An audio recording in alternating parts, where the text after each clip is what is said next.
Thank you for joining us today. My name is Brad Miller, and this is the Chronically Human podcast, where we have discussions aimed at creating a better world with more individual freedom and less unnecessary suffering. Today, I'm joined by Dr. William Anderson. He is the professor of economics at Frostburg State University, senior fellow at the Mises Institute, and he has been studying and writing about Austrian economics since 1981. We discuss his latest article on Mises.org about AOC's The Green New Deal, and he explains the economic reasons why it can never work. He gives us the examples of Mao's Great Leap Forward, the centrally planned economy of the Soviet Union, and Venezuela's current situation as examples of what happens when a government attempts to centrally plan an economy. Thanks for listening, and let us know what you think. Thank you, Bill, for being on the show today. All right, good to be here. Excellent. I found your work. You've written many articles on Mises.org and Fee.org as well, and I think there's a rising tide of people who I believe are well-meaning and compassionate people, but they're embracing the ideas of socialism. And you've actually written on that especially about the new Green Deal. And that's why we wanted to have you on to talk about that. And specifically that you talked about how the Green New Deal was a lot like Mao's Great Leap Forward. I think that is crazy. Not crazy that you apply that, but crazy because people don't understand what the Great Leap Forward was and how horrible that was. Oh yeah. I mean, we're talking about something that was imposed that killed as many people as died in all of World War II, and at least by some estimates. And so I think that you're not looking at simply just another legislative package. You're looking at this was a transformative package, and my point is this, that if you actually tried to apply it as is written, as is presented, you would have the results of the Great Leap Forward. It would create the same kind of calamity. Now whether or not they would is another thing. I mean that Mao simply he had absolute power, and he was able to do things that I don't know if if a dictator could do them or not. I mean, I happen, I'm watching the Democratic Party, though, and it's just veering not just left, but into that really hard left that is, which is really what you need. You need an ideology behind it, and you need somebody with the political will to enforce it, and somebody who is insulated from being removed from office. And so that's the main thing. And I think that I'm not saying that they're coming out there and saying let's have a great leap forward. What I'm saying is that this is what it would entail. Now, I will say something else too. I no longer think of people like AOC and Bernie Sanders and Elizabeth Warren and them as well-meaning people. I don't think of them any. I used to. I basically used to think, well, they were compassionate and they I don't think of that anymore. I look at them and say what they want is power to engage in transformative action, and their view is that they're like typical progressives. Okay, it's not their people out there. It's we've got to drive humanity into this certain direction. And I was having a discussion in class yesterday about what like the difference, like say regarding economists and say urban planners, how we would look at certain situations, and urban planners really they tend to think of these broad generalities. We're going to move people into these spaces, and rhetoric plays a huge role in all of that. But the thing is that in their minds are not really dealing with people. Mm-hmm. they're dealing with something else. And I think that's really what you have here. That and unfortunately that economists, certain groups of like people like Paul Krugman, he's come out and endorsed this. Well, right. I mean, and it's not that long ago, that he would have thought it to be sheer nonsense. Look, when I was at the Southern Economic Association meetings in 2004, they had a special session where he was the speaker, and in the Q&A, I had my hand up first. I got the first question, and I asked him specifically, I said, do you want to return to the 70% tax rates that existed in 1981 before the tax reform? He said, no, those rates were insane. Now he's endorsing them, and even endorsing higher rates. All right, so where does that, come in? And by the way, it's really interesting. He had a New York Times column that completely contradicted what he has in his college textbook. Wow. How about that? That is something that I did read that article with Krugman, and you talked about how a lot of times when people are arguing for these type of ideas, they have an appeal to authority. And do you talk about that with your students, about how to kind of look beyond that and really drill down into that? Well, what I tell them to do is try to break down, I use a term that the left likes called deconstruct, but in a different way. Deconstruction in the leftist term means, taking that, why do we hold something in authority and all that, and so you take that apart, and the idea is to take everything, every institution, and basically reduce it to nothingness, okay? And whereas what I'm speaking of, let's look, at, for example, in production, like the Green New Deal, okay? You're going to have to ultimately deal with real live factors of production. You're going to have to deal with the kinds of metals and things that go into solar panels. What about windmills? How much electricity can a windmill produce? When can it produce and when does it not? What kind of economies of scale can we expect from these things? What about just, putting these things down? I live in an area that has lots of windmills. So I've watched them as they put them together, and you have to, okay, let's take a look at all of that and say, what is it that they're trying to do and why? And I think that's where, they say they just, well, we're going to do this. We're going to crisscross the plains with the high-speed trains. High-speed rail is going to crisscross, okay? Well, what does it take to be able to lay down high-speed rail, all right? And by the way, it's all going to be produced by electricity that comes from windmills and solar. And you're going to have high-speed rail that uses DC power.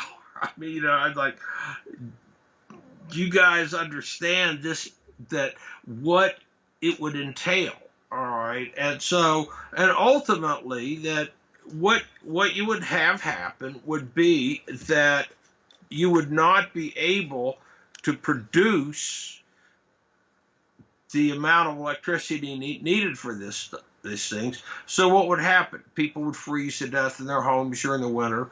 You would have the death toll would be enormous. And that, of course, gets to another thing. I mean, I'm asking myself, is this also a scheme for population control? Understand that the left embraced population control 100 years ago, or the progressives embraced it. And Paul Ehrlich's book, which has been shown to be totally ridiculous, and Jimmy Carter's Global 2000, which he claimed that unless you have state control of all these resources by the year 2000, that humanity's going to deteriorate into this dystopian society. That was just 20 years later. None of that happened. Things actually improved. And the world now, we have more than twice as many people in the world as existed when Paul Ehrlich wrote his book Population Bomb, but he's still considered this great guru. I mean, Paul Ehrlich is not a guru. He's a scam artist. Yeah, he's a good. His knowledge of butterflies is excellent. He is probably, at least maybe even today, the acknowledged world expert in the world of butterflies. Okay, that does not make him an expert at anything else. And so I think that's something else too, where the left is constantly lionizing it and worshiping these people that are, they're scam artists. They've been proven wrong over and over again, definitely in many different areas with the environment. And you mentioned I want to go back to the New Deal and Mao's Great Leap for a second. Mao's Great Leap was based the Great Famine that happened there that killed, some people estimate, 45 million people in a very short period of time. And part of that happened because of pseudoscience. They were going by some Russian who said that I can't remember his name offhand, but Lysenko. Gotcha. And that he had all these crazy ideas about how to plant fields. And then he had a partner who said that you need to plow 1 to 2 meters down. And what that did was it turned the topsoil back down into the earth. And so they had these massive reductions in the amount of food. So when you talk about electricity not being able to be produced, we've actually seen what happens when people base ideas on controlling large groups of people with science that not everybody has agreed upon is a good idea. Oh, look, and not only that, but E.F. Schumacher then, in his book Small is Beautiful, took the stuff from the Great Leap Forward and said, this is what we need to do for the rest of society. And people bought into that nonsense. And and it's mind-boggling, but I think that, and look, it's with all different groups. Once a narrative gets established, and people latch on to it, it's very, very hard to shake it. And it's not just on the left, all right? I mean, I've seen conservative narratives, and especially in the area of foreign policy and wars abroad and the like. I mean, don't forget, for me, I went through the Vietnam War for a year with a draft card that said 1A. And I actually got called up for my physical. And the only reason I didn't get inducted into the armed forces was because a month and a half after my physical, they signed the peace accords.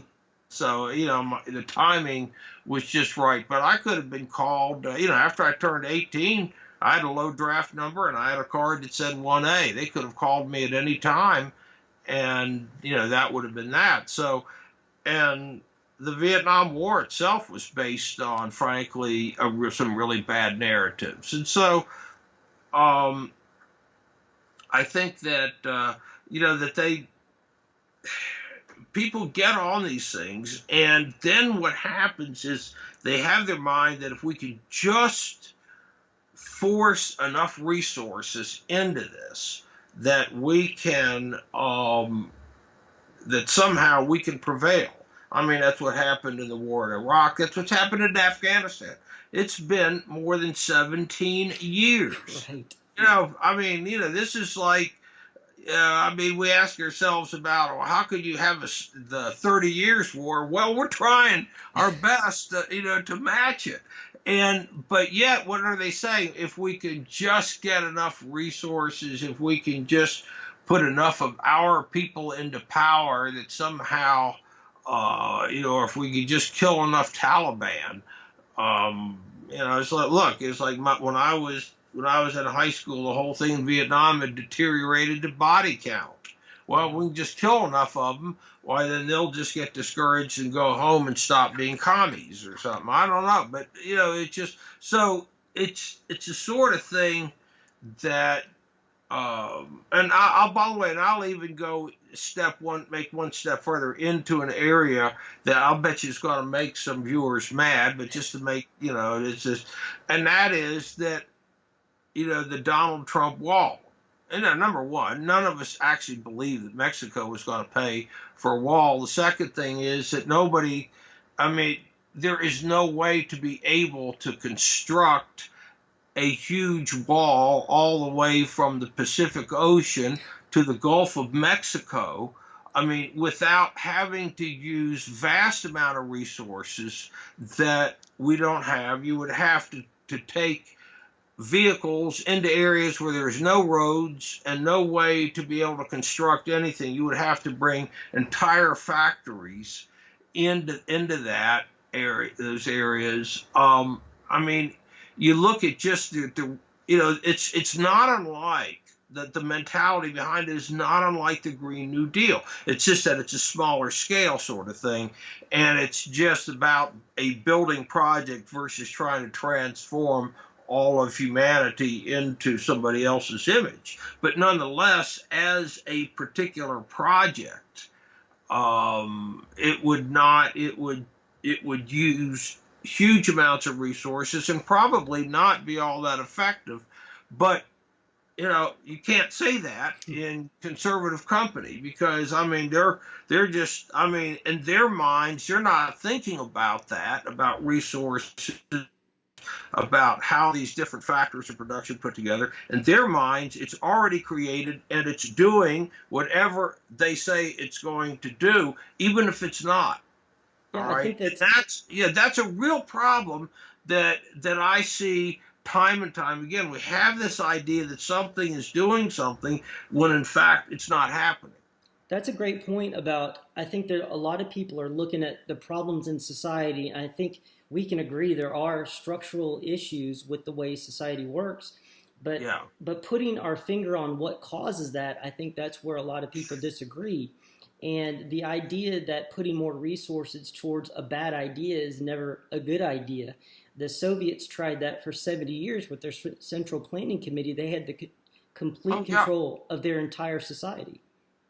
Yeah, they had control, and understand something else, that the people, the planners in Soviet society, I'm talking about the people who were actually putting together Gosplan, these were really smart people. They got their doctorates at Moscow State for the most part. Mm-hmm. A Moscow State doctorate in economics would have had about the same rigor as, say, a doctorate that you would get from Harvard in economics. Right. Okay, and by the way, they learned a lot of the same things. There was the ideologies, and I've got friends who actually got their doctorates at Moscow State. I've asked them, man, well, what did you learn? And part of it was, well, we just what everybody else does. But they learned all the models and all that, but they also had other things that that they had. But here was the deal: they put together these vast models. We should have to do this in grad school, but not the vast models, just little models. But you would have simultaneous equations, okay, and you might have hundreds of them. Each industry, each quote market or whatever, there wasn't really a market. But you would enter data in for prices. You'd like get the Wall Street Journal, and you'd enter these numbers in, all right, and they would do that, and then they would solve these things, these simultaneous equations, using matrices, and they did marvelous things in matrix algebra. Amazing stuff. And I remember in a math econ class, Henry Thompson, who was later my dissertation chair, he was, in his own unassuming way, he's at the board, says, well, the Russians did incredible things with matrix algebra for their central plan. Didn't do them any good, but they really did good math stuff. We all laughed. In other words, they tried to replicate an entire economy with simultaneous equations. All right. And what they found was this, it's a joke. You can't do that. They all knew it. I mean, these guys all knew this was a bunch of garbage, but what can you do? I mean, it was, you got a nice apartment. You actually could shop at the Yellow Curtain shops, and you could have food that was halfway decent, and you would have a car, and you have heat in the winter, and all the stuff that you had relative freedom that other people didn't have, and a better lifestyle. So yeah, something you would throw this stuff together. Now they would constantly be entering new numbers and all that. It was just all it's like grad school, all over again. You're just solving numbers, doing math. You're doing math problems. Except it has gulags at the end of it, right? Oh yeah, that's just it. I mean, and you end up with, well, and by towards the end, I mean, the gulags were getting closed down. I mean, this was really Lenin and Stalin, as much as anything. But what was happening was everything was just grinding to a halt, and people are asking, well, why do we have to live like this? Please explain why we have to live like this, and what is the higher purpose that is about. And ultimately, they just didn't have any more answers. I mean, when it was, why do you let the Soviet Union collapse? Well, because, my God, can you explain to me why we should keep it going? And once you couldn't come up with an answer of why, then it was done. And the point being that the Green New Deal and schemes like it they're utopian in the same way. We're going to do this. There's the appeal to the higher purpose. In the Soviet Union, it was equality. It was making everybody equal. And in China, it was, we're going to lift this entire peasantry out of poverty, no more hunger. And Americans believe that stuff. Even as Chinese were starving, you had people like Dorothy Day declaring that China had ended all hunger and poverty. It's like, where did that come from? That's just stupid. But what you end up with, something like the Green New Deal, is this vision that has to be imposed on somebody. And the problem is that the only way you can impose a vision like this is through out-and-out dictatorship. You can't do it with a price system. Because, I mean, let's think about this for a second. You have huge amounts of capital in the United States that suddenly would have to be declared non-usable. You would have whole power plants, we've got to shut them down. We have to take all aircraft out of the sky. We can no longer have diesel-powered engines hauling freight. We can no longer have automobiles. We must all have electric trains that are powered by windmill electricity. All right.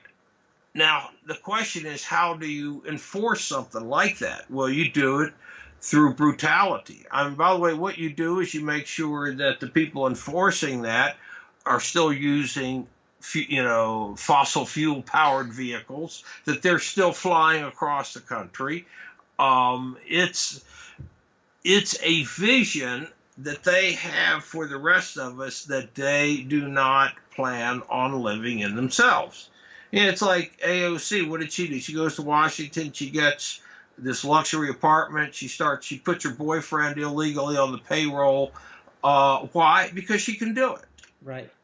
Okay. And that it's, I mean, socialists always have had this great vision for other people. They just don't plan on living it themselves. Other people are going to be able to do it. I mean, Mao always lived in luxury. He never missed a meal during the during the worst days of the famine. Right. Yeah, you're exactly right. And it's like these people who talk about global warming. I'm not a climate scientist myself, but I'm very suspicious of people who want to use uh, these massive models you were just talking about on the climate, and they fly around the world to all these fancy, like the fanciest places on earth, to talk about how we need to shut our air conditioning off and not have gasoline in our cars. Yeah. Oh, yeah. And along with something like global warming, the way what you do is the way that you enforce the science. For example, that scientists have pointed out that we are not seeing these extreme weather patterns. Like California, they've had some really awful wildfires. So they say, oh, let's see what happens. Climate change is responsible for this. No. What's been going on? Well, California has had drought. Have we not had drought before? Yes. And also that forest management has been stuff where you've got fuel all over the ground, and so it's going to catch. And when it catches, it's going to be a conflagration. We saw this thing in Tennessee a few years back, or actually a little over 2 years ago, when you had wildfires in Gatlinburg, Tennessee. I remember that. Yeah, and I mean, remember, I went to the University of Tennessee, and Okay. we went. I mean, the great smokes. I have been to the places that, and hiked in those areas that burned over. What would happen? I mean, we're talking about this area, which they started setting it off as national park in the 1930s. And so for 80 years, there's no forest management. Everything gets thicker and then you end up with a dry season, and fire starts, and the authorities decide, we'll just let it burn for a while, and then all of a sudden these winds come in and whole thing gets out of control like that. And they had no system for letting people know what was happening. And so a lot of people got killed and a lot of places burned down, but it was forest management in the end. And forest non-management, because environmentalists believe, well, we just leave everything alone. If we don't touch it, everything will be great. Well, Native Americans didn't believe that. Right. And they engaged in land management. But nonetheless, you have a certain, you create conditions, and these are, human created conditions that that then turn into conflagrations. People build homes. Oh, we want to get close to nature, so you build homes in these forests. Which, if you've ever I remember driving in Colorado several years ago, and we were way up in pretty high elevations, and you see all these homes, and I'm saying people, I said, oh my gosh, look at this. I mean, you ever have a wildfire here? It's dry. Those places are toast. They're all gone. And but you can't, we're having more powerful hurricanes now than no, we're not. We're not having more powerful hurricanes. It's just that more people are building on the coast. It's like Sandy. You had all this, this amusement park, sitting in the water. Well, who builds an amusement park right on the water? Something, it puts all this stuff. It's just utter foolishness. But then something happens, and this, see, global warming. And then if somebody does a study with good science, and it contradicts the narrative, they go after the scientists. They have, the person gets threats. You get threats to your career. You get pushed out. You don't get promoted. You might get fired, you get vilified, death threats, and so, ask Roy Spencer or Judith Curry. Both of these are, highly respected scientists. They don't go with the flow, and so, Curry finally she just retired at Georgia Tech. She said, I've had enough of it. But you have to develop a thick skin. But the Democrats want to throw these people into prison. I mean, they want arrests. I'll be surprised if they don't start calling for executions down the road. And so I think that you have to, that there's something to be said and for enforcing these ideas, and the only way you can enforce them is ultimately by being willing to kill. You have to. That's a great point, because everything the government does is at the barrel of a gun. Even a parking ticket can lead to your being shot and killed if you don't pay the ticket. They come to get you, and then you resist, and they try to arrest you. You still resist, and then they end up killing you over a $10 parking ticket.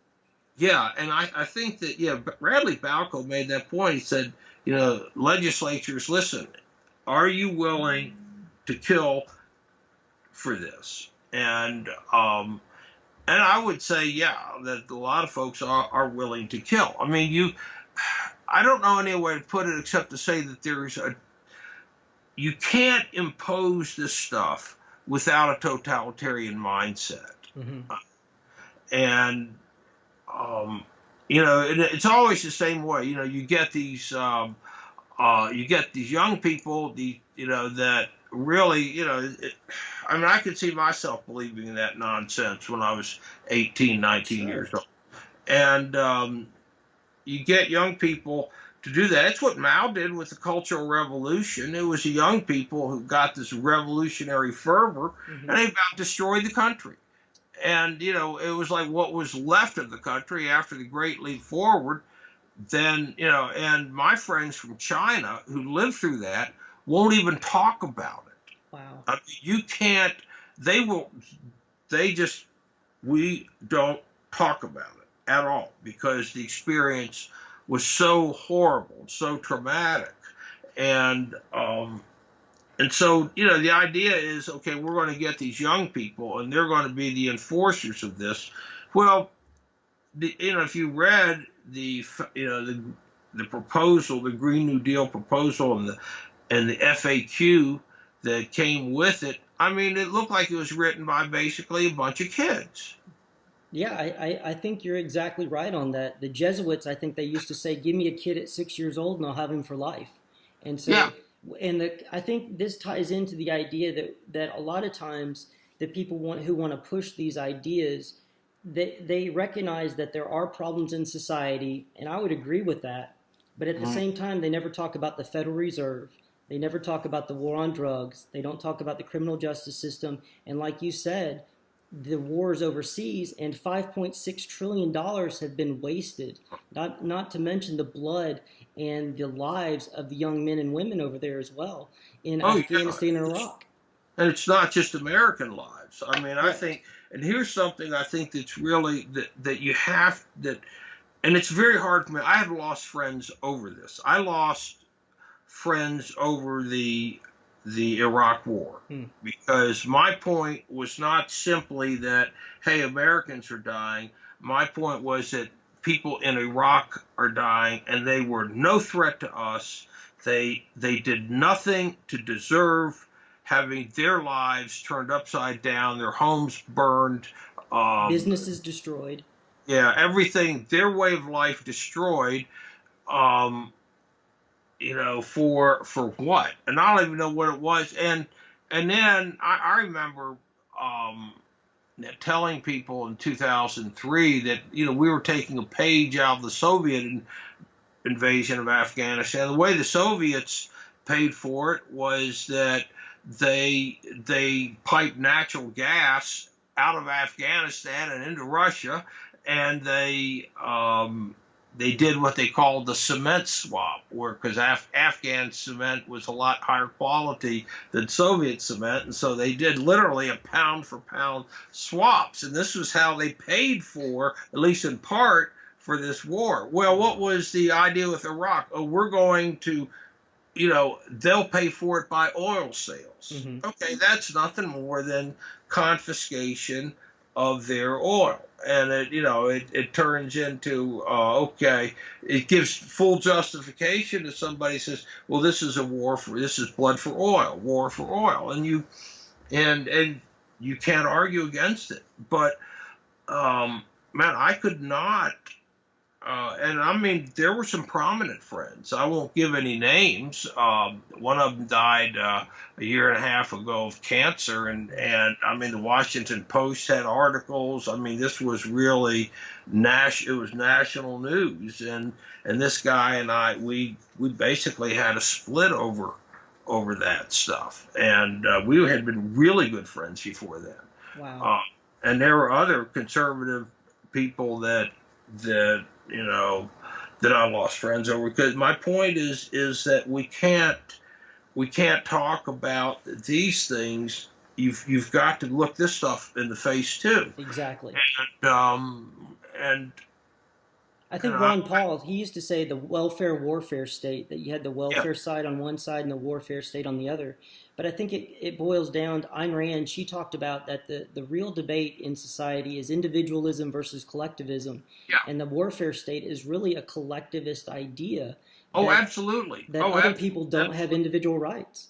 Yeah, absolutely. And in fact, I mean, look who are the biggest proponents of war, the United States constantly being at war? Well, Bill Kristol, okay, and Max Boot. These guys also believe that a market economy sort of is a weakness, and you start seeing that a price and all that stuff that people need, like they're like Teddy Roosevelt in that thinking. Roosevelt, you got to be real men, and real men are tested in war. And so guys like Roosevelt, they always wanted us involved in wars, and they were, that whether war, he was one of the early people agitating for U.S. to get involved in World War One, and the and so you have or like John Bolton. I doubt John Bolton really has any respect for market economics. I mean, his view of the world, Bill Kristol's view of the world, and Max Boot's view, these are collectivist views. Mm-hmm. They see us, or it's like Kristol was always talking about, we need national greatness. That was his big thing.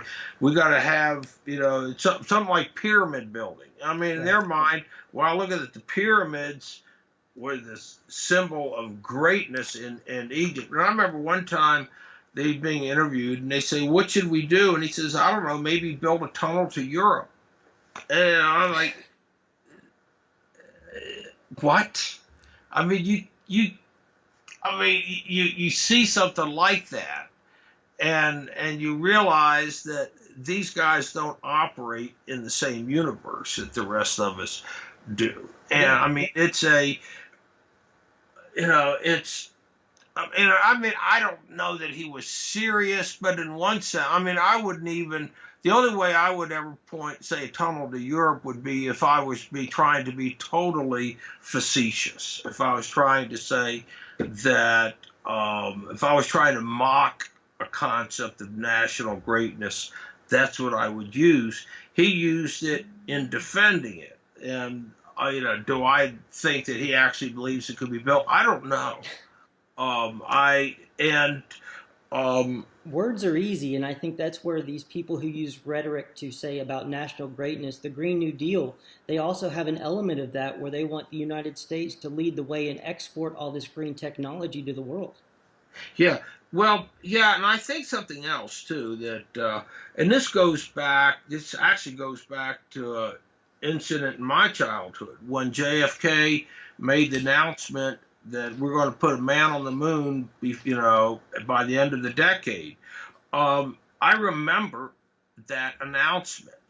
I was, I believe, in second or maybe starting third grade at the time, but I remember when he did it. And I remember all of the excitement about space program and like when John Glenn went up and for that matter, when Yuri Gagarin, I remember the hysteria, in my classroom, the next day. And, oh my God, the Russians are going to throw bombs on us from space and that kind of stuff. and so you end up with that mentality. I remember when George Bush made the announcement, W made the announcement, I think it was in 2003, we want to put a man on Mars. Mm-hmm. Right. And I remember my thinking at the time was, oh, gee, another national greatness program. And notice, though, it did not have the same effect as JFK and the man in space. But notice this, that what did they appeal to when they announced the Green New Deal? What did they appeal to? They appealed to JFK and putting a man on the moon.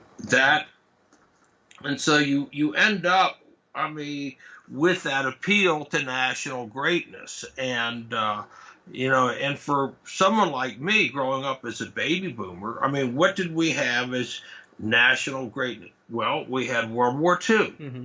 That,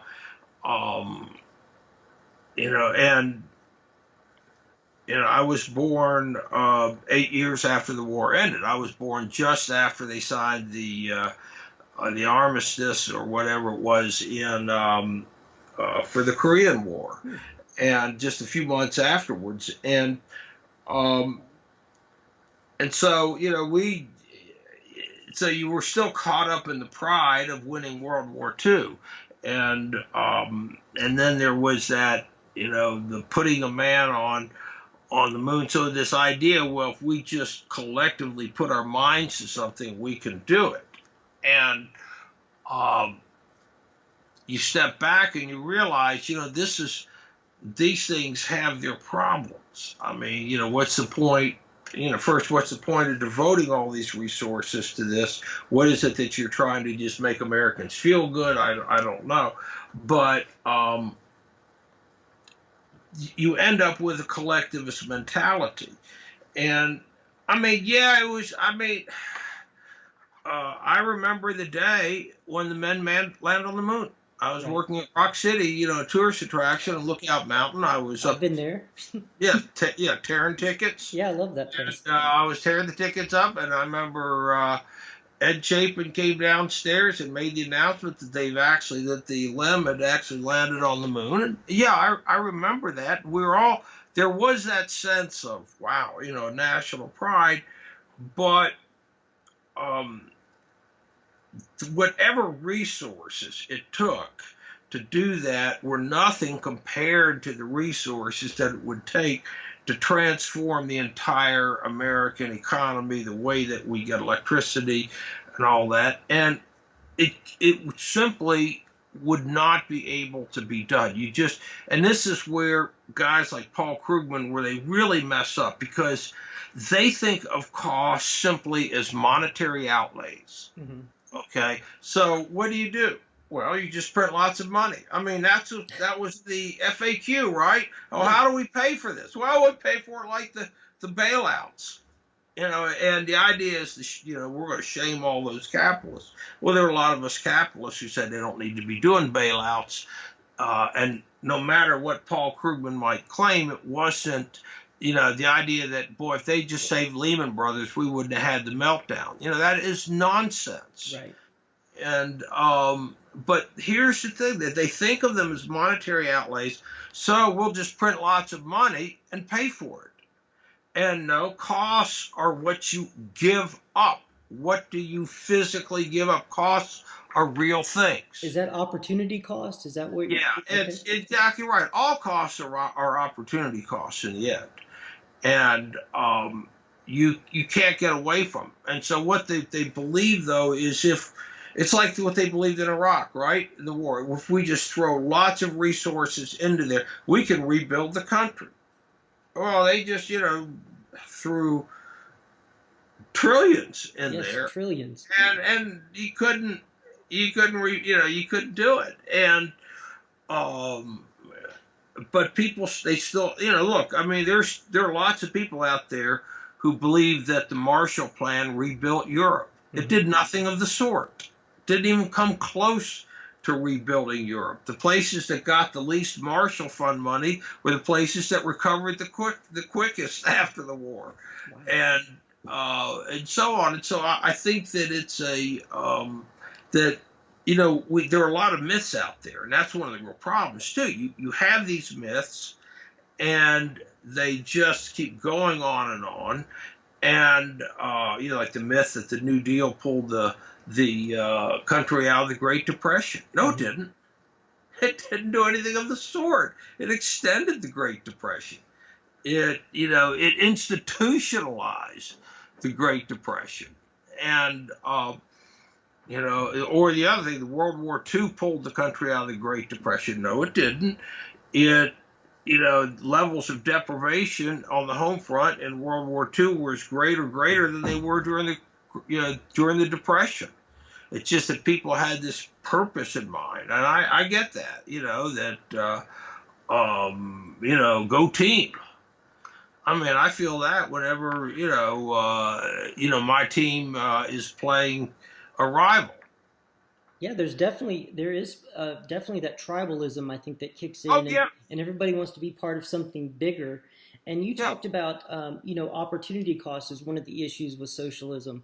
Another one we talked about is the price mechanism. I think Ludwig von Mises he did amazing work on this. That people who claim that these systems can work, it's actually based on a flawed principle that it can never actually work in practice. Yeah, what Mises was saying is that you need prices, you need private property, you need profits and losses, okay? Because in a world of scarcity, you have to know where to guide these factors of production. One of the mistakes that socialists make, and it goes back not just to Marx, but also to people like Thorstein Veblen and your modern and your modern progressives, what they believe is that all you need is a production function and political will. And so, in other words, okay, we know how to make something, all right, and so now how do we get the things, to put into that in order, to make it? And production, mechanisms don't come out of thin air. It's just that, hey, how am I going to make this? Okay, well, the question is, why did you make it in the first place? Mm-hmm. And the point is that even their price systems had, it's not like you could totally separate the two, because there are times when the resources needed to make something are so, you need so much, you just don't make it. Mm-hmm. And so you end up with you'd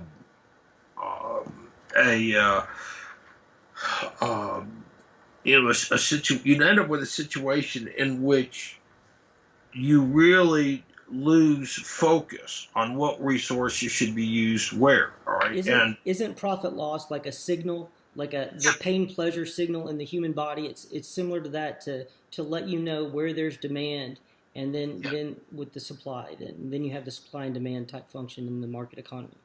I think what it tells you, in a real sense, it's telling you this, that the value of the resources being used to produce whatever is greater than the value of whatever it is being produced. Value has a role because it tells you about these resources, and in fact that they should be used elsewhere. That's a signal it gives you. And what the Green New Dealers would say would be, well, that's just a market system. That's just people's opinions. I mean, they could be wrong. And so why don't we get the experts and people like us? We know what needs to be done, and so let's just do it. In their mind, that a price system is chaotic. It takes long. That we all know what needs to be done, so we need to do it. Okay, don't try to figure out whether you can make a profit of it. Just go ahead and do it because we're trying to save humanity. Yeah, definitely. I think it's almost like salvation. It's almost like heaven and hell. I think. Yeah. I've been reading a lot about Carl Jung's work lately, and about how I think humans are fundamentally religious creatures, and that if you Yeah. take away somebody's God, you have to replace it with another God. And I think the state has filled that role for a lot of people. Yeah, people look upon the state as the super entity that can do anything. I mean, let's step back for a second. Let's go back to our friend Chairman Mao. There are a lot of people out there who believe that you can impose one thing after another. You can kill off 50, 60 million people. You can kill them off. You could do this, but somehow out of all that, will come a system that's going to work. Mm-hmm. All right. Well, my question is, well, why? Right. Why should that happen? I mean, it seems to me if you're killing off a lot of people, you're creating chaos. You're not coming up with something that's workable. I mean, we don't have anything that kills off that kind of people. I mean, why is this necessary? And well, it is. And now there isn't any more starvation in China. Well, it's starvation that your ideas caused in the first place. That's why they had all that. I mean, because what they wanted us to believe was China was just this really crazy, chaotic, awful place beforehand. The communists came in and they fixed things. Well, understand China had been invaded, by Japan in 1931, and Japan was waging war on there. When you're waging war on people, you're going to create all sorts of problems. But this is the idea that somehow pre-communist China was such a hellhole. China, that the communists had to come and fix it. I mean, I heard this explanation, for Vietnam, Mm-hmm. and that the communists will come in. I remember Tom Gerald on ABC News in a documentary regarding Jamaica. This was back in 1980, and their belief was that a socialist system will work. That Jamaicans, I mean, they're kind of crazy anyway, whatnot, and so they need to have somebody come in and organize things for them. I remember watching CBS News, and Dan Rather, they had a thing on Ethiopia, and how the communists have come in. Look how they've got the village organized now. No more of this disorganization. Of course, Ethiopia, had a huge famine, and we are the world in the 1980s, and but they never learned the lesson because they still believe the original narrative. Mm-hmm. Believe that you can somehow that you can bring that socialism, collectivism brings order to chaos, and out of order will come this new Utopia. Society, utopian society, whatever. And they keep coming back to it.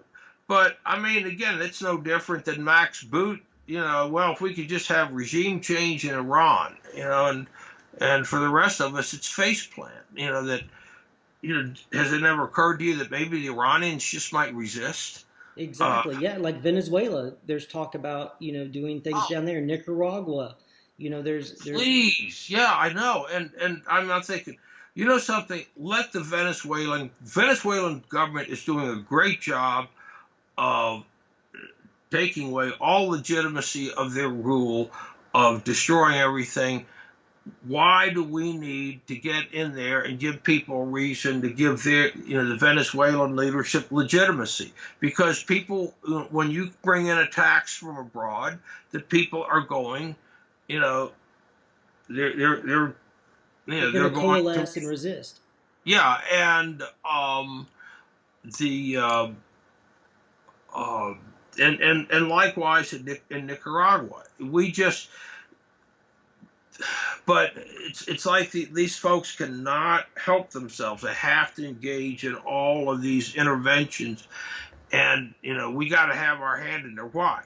I would rather not get the United States involved in overthrowing any of these regimes, because whatever, and I don't know why Americans believe, well, we could just establish a puppet regime and everything will be great. No, people resist puppet regimes. I And mean, that's people recognize, like in Iraq. right. I mean, I remember they had this, signing the Iraq Constitution. I'm thinking,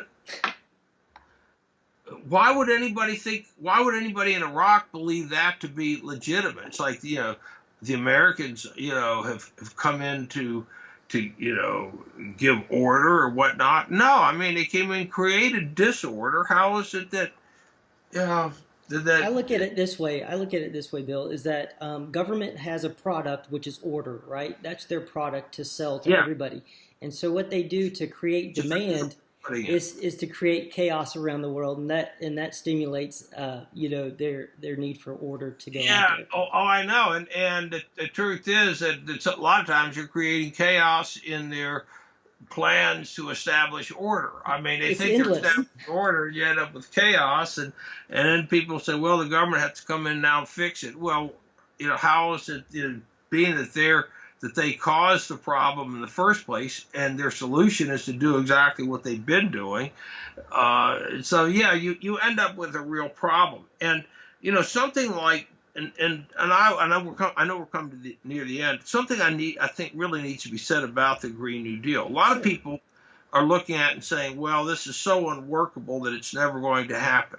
Well, you're right in one sense. It won't happen in the way that they do. We're not going to have high-speed trains crisscrossing, the Great Plains. You're not going to have these things. What you're going to have is Panem. What you're going to have is something like out of the Hunger Games, and I'm thinking I should have probably used that. Maybe I will. That you impoverish the rest of the country, but Washington lives. They're already directing resources to themselves, and they do it. They do it through force. I mean, that's really what a Green New Deal would give us that. Mm-hmm. And, I see it as giving us more of the same, because we have already a huge collectivist type system within the federal government. With the Federal Reserve, I think, and nobody really discusses that. And that's one of the issues I think is causing a lot of this wealth disparity, and also leading to misallocation of capital and all of these terrible things. Yeah, I think you're right, and I think that, and I'll tell you the reason is because you and I see interest rates in a very different way than the typical Keynesian, which tends to dominate everything. They look at interest rates as always being too low. They have the aggregate demand viewpoint, and the idea that the purpose of interest rates is to let money flow into it, because for whatever reason, if you have a market system, people are going to be deprived of the capital that they need. Where in fact, what you're doing is the interest rates are used to tell you which are going to be profitable, which make sense, which lines of production make sense, and which don't. All right. But once you turn interest rates into something else, they become your enemy. Right. And I remember reading an article on the fee site saying that easy money is rotting the economy from inside out. I think that there's a lot to be said for that. And so what they believe is, hey, we'll just empower the Federal Reserve. Well, that's what they did after 2008. One of the things that I show my students is it's a diagram of Federal Reserve asset holdings since 2008. You see it, it goes like this, and all of a sudden like that. And what you have basically is the Fed, through purchases, regular asset purchases, propping up about 20% of the economy. What they're doing is 20% of the assets in the country are underperforming. So in order to keep their prices up, the Fed is out there quietly buying these assets, propping them up. What does that mean? That means then you have a huge portion of the economy that's underperforming, which drags down everything else. And then you have to compensate in other ways. And one of the ways is through government debt. And through deficits and everything else. But when you have, and why don't they just stop? I mean, they understand the problem, but if you stop, then you're going to have in the short term people whose, livelihoods are tied to these assets. They're going to be in real trouble because the value of their assets is going to fall to zero. Mm-hmm. Right. Well, and a lot of these people are politically connected. So, yeah, they're not going to do that. They're not going to ever do that. And so what you have is that everything else just muddles along. And, I can see it. I can tell you what's happening. I can tell you what's going to happen. But we don't, unfortunately, it's, Americans don't understand. They don't understand that assets are real things. They just believe that through some sort of fiat, through government order, we can change the value of assets overnight. And now we'll declare these assets to be valuable.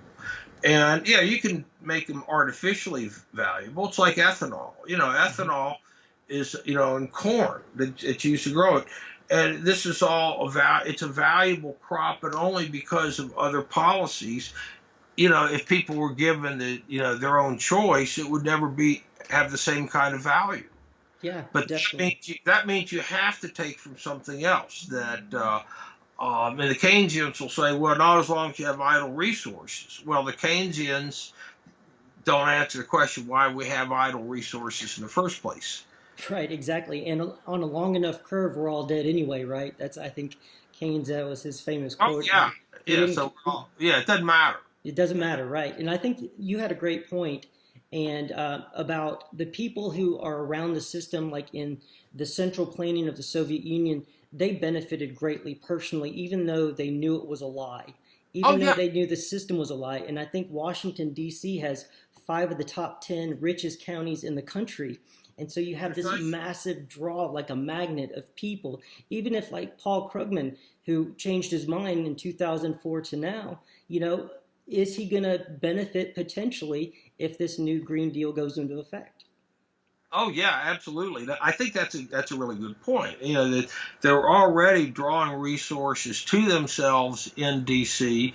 and losing touch with reality in the process. Of the Green New Deal to me does represent a certain loss of touch with reality.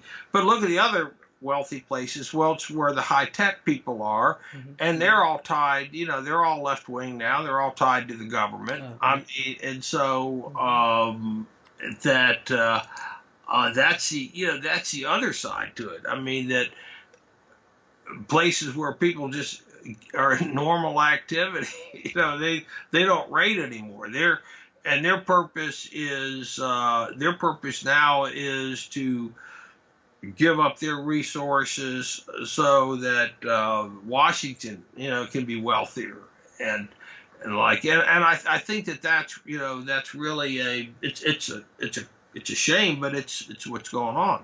Yeah, definitely. And with the Green New Deal, I think it might be a trial balloon as well to move the bar further towards that. Even though they'll say they'll be seen as a centrist when they say, "Oh no, that's crazy," but we'll do X, Y, and Z within the new Green Deal.